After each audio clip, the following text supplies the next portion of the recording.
Welcome back. Today, we are looking at a report that has stirred a lot of discussion inside the Iraqi Dinar community. Longtime followers and newer observers are both paying close attention. Across forums and private groups, one topic keeps coming up.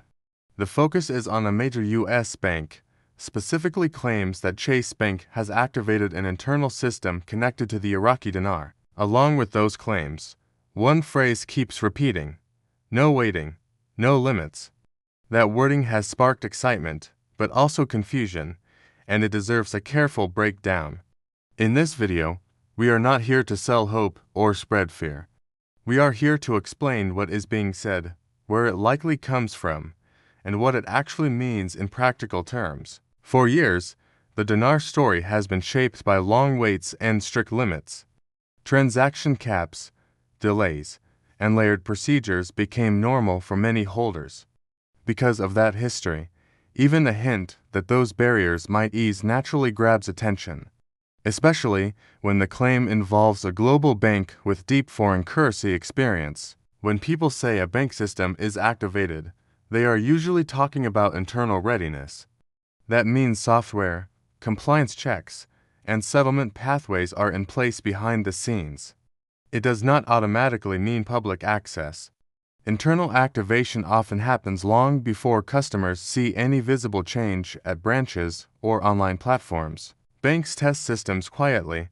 They finalize workflows, confirm regulatory alignment, and prepare for future use without making announcements.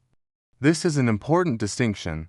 Technical readiness is not the same thing as a currency revaluation or an open exchange window. Another key point matters even more. Banks do not set exchange rates. Sovereign governments and central banks do. Even if Chase is fully prepared to process the dinar, it still follows official policy from Iraq and international regulators. No bank can act on its own. That is why calm interpretation matters. Readiness signals progress, but they do not create timelines or guarantees. Much of the current buzz comes from online sharing.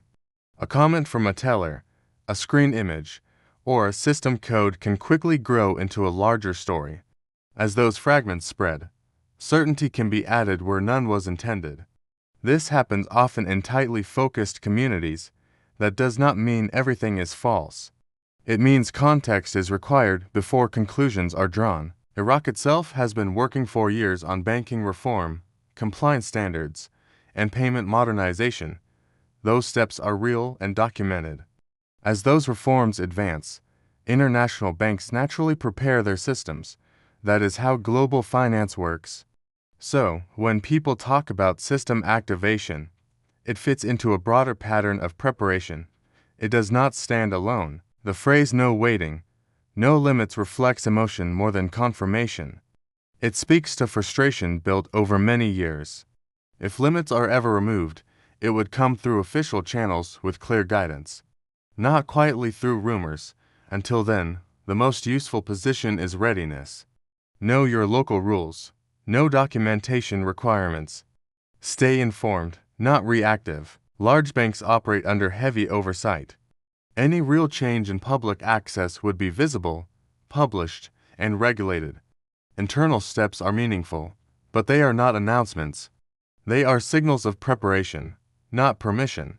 For the dinar community, this moment highlights something important.